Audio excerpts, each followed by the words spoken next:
So, American billionaire George Soros said at Davos recently that the worst kind of nationalism exists in India. Here's why he is wrong, and here's why most people in the West have trouble properly understanding India. My name is Sham Sharma. Welcome to the Sham Sharma Show.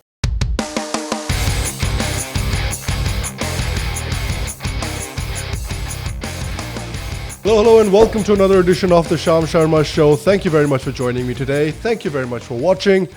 I appreciate you. So George Soros, the Hungarian-American billionaire, said he will commit $1 billion to start a global university to fight nationalists whom he referred to as authoritarian governments and climate change, calling them twin challenges that threaten the survival of our civilization. Soros also claimed that the biggest and most frightening setback was in India, as he accused Prime Minister Narendra Modi of creating a Hindu nationalist state. Really? The worst kind of nationalism exists in India. In a world where we have Erdogan in Turkey running an Islamist dictatorship, where Iran is executing homosexuals, throwing women in prison for not wearing the hijab, and killing thousands of its own people simply for the crime of protesting, where Pakistan is ethnically cleansing its minorities, where China has put millions of Muslims in re-education camps.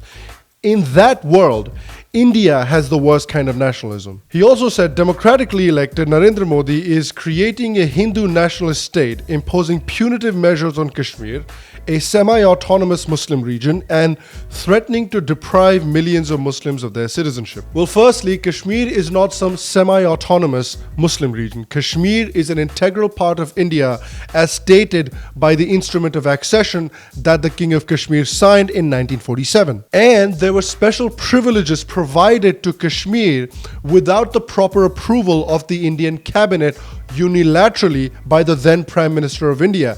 And these privileges have been removed by the provisions provided within the Constitution of India. So the provisions have been removed in the most legal manner. I've done an entire video explaining the entire Kashmir situation and what the special provisions were and how the special provisions were removed, so you can check out that video right here. Secondly, as far as the Citizenship Amendment Bill goes, there are no provisions in the entire Citizenship Amendment Act that says that it's going to affect the citizenship of Indian citizens. The Citizenship Amendment Act has been created to provide citizenship to the persecuted minorities of Pakistan, Afghanistan, and Bangladesh and give them citizenship in India.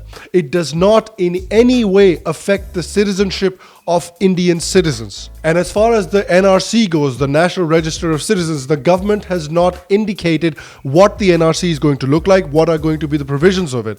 So till we have some clarity on the NRC, it's not fair to critique it and to fearmonger over it. It's also very relevant to note that while George Soros is saying that Modi is the worst kind of nationalist on the planet, this guy also went and met the Prime Minister of Pakistan last year in Houston. So you want to call the leader of the largest democracy on the planet all sorts of authoritarian and horrible names, but at the same time, you're pally with the Prime Minister of one of the biggest terror sponsoring countries on the planet. Do you understand the problem here? Do you understand why people don't trust you? You have no problems with a country that is ethnically cleansing its minorities, but you have a problem with the country that is actually providing shelter to these persecuted minorities and providing them a home. There are many organizations in India that also take funding from Soros's Open Society Foundation, like the Human Rights Law Network, which has been involved in a bigoted campaign against ISKCON's Akshay Patra,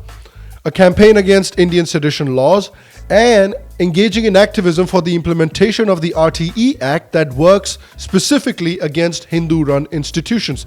The French NGO Sherpa that filed a complaint against the Rafael deal in France also partners with George Soros' Open Society. And remember, this whole Rafael scandal was something that the Supreme Court gave the Modi government a clean chit in. And the Supreme Court said that everything that happened in this deal happened by the books. Harsh Mander, who is the chairman of George Soros' OSF's Human Rights Initiative Advisory Board, his antics against the government of India do not need much elaboration. During the recent spate of violence against the passage of the Citizenship Amendment Act, Harsh Mander, again, along with his organization Karwan-e Mohabbat, published a report on the violence at the Aligarh Muslim University that absolved the students of all sins and peddled numerous lies against the Uttar Pradesh police. Later, of course, the entire report turned out to be a massive fraud.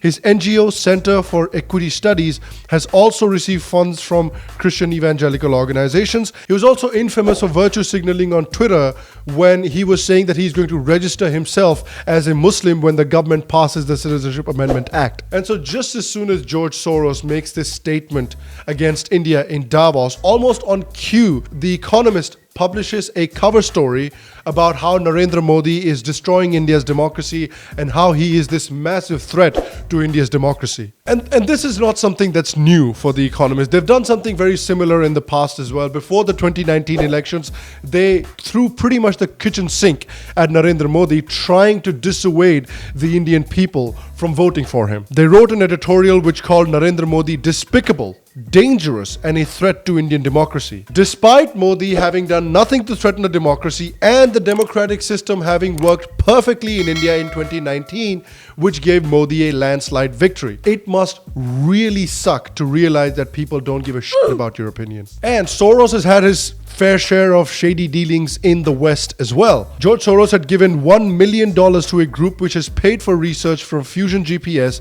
the opposition research firm that commissioned the infamous Trump dossier that created this entire Russiagate scandal, which at the end of the day turned out to be a bunch of nothing. Now, obviously, it's not all just Soros. I'm not saying that George Soros is this guy that controls this entire planet. There's this conspiracy theories on the right wing in the West that says that, George Soros is this evil figure that controls the entire planet.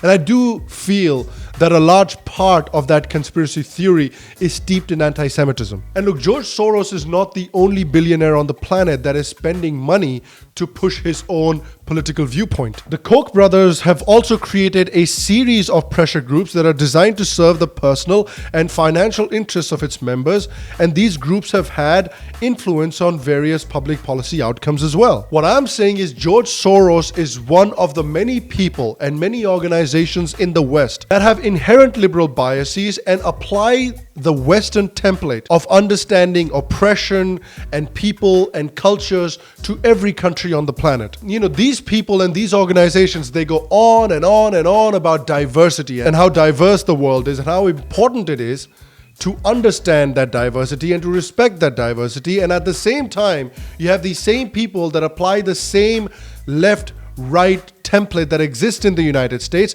upon the rest of the planet. They assume basically that the majority, the numerical majority in the country, are the oppressors, and the minority, the numerical minority in the country, are the oppressed.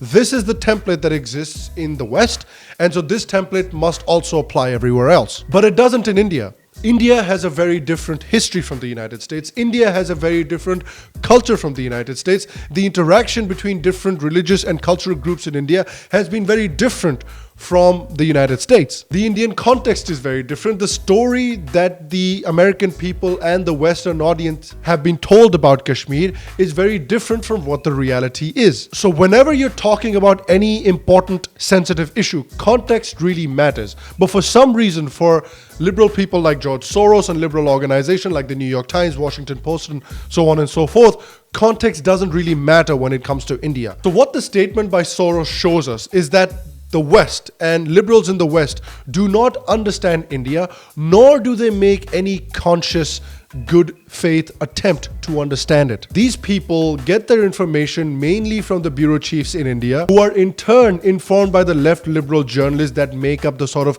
Lutein circle. And this entire sort of establishment, the left liberal journalists of the Luteins media, the left liberal bureau chiefs, and then the left liberal sort of organizations that are based out of the United States, this entire infrastructure is just this massive circle jerk that all it does is reinforces each other's opinions. So they never really get to see the other side of the story, and which is why in pretty much all of Western mainstream media, you only see one side of the story represented when it comes to India. So I think this is one of the huge reasons why the media and the liberal establishment is losing credibility around the globe, and why they need to work a lot harder to present the other side of the story, to present proper context, not even in just their own countries, but in India as well. And I want to ask you as well, do you agree with George Soros' statement at Davos that somehow India has the worst form of nationalism on the planet? Yes or no? Let me know in the comment section down below. Again, guys, if you liked today's episode, make sure to leave a like, leave a thumbs up. It helps me out a lot.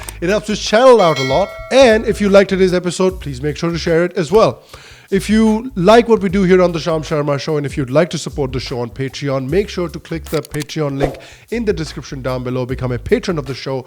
The brand new mugs for the Sham Sharma Show are ready and ready to ship out. So if you haven't entered your address information on Patreon already, please make sure to go on Patreon and do that so the mugs can get to you in good time.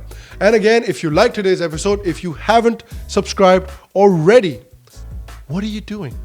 Click on the button down here, make sure to subscribe, make sure to press the bell icon as well. And we have a video here and a video here that you will really like as well. Make sure to go check those out as well. I will see you in the next episode. And until then, stay happy, stay healthy, and I'll see you guys soon.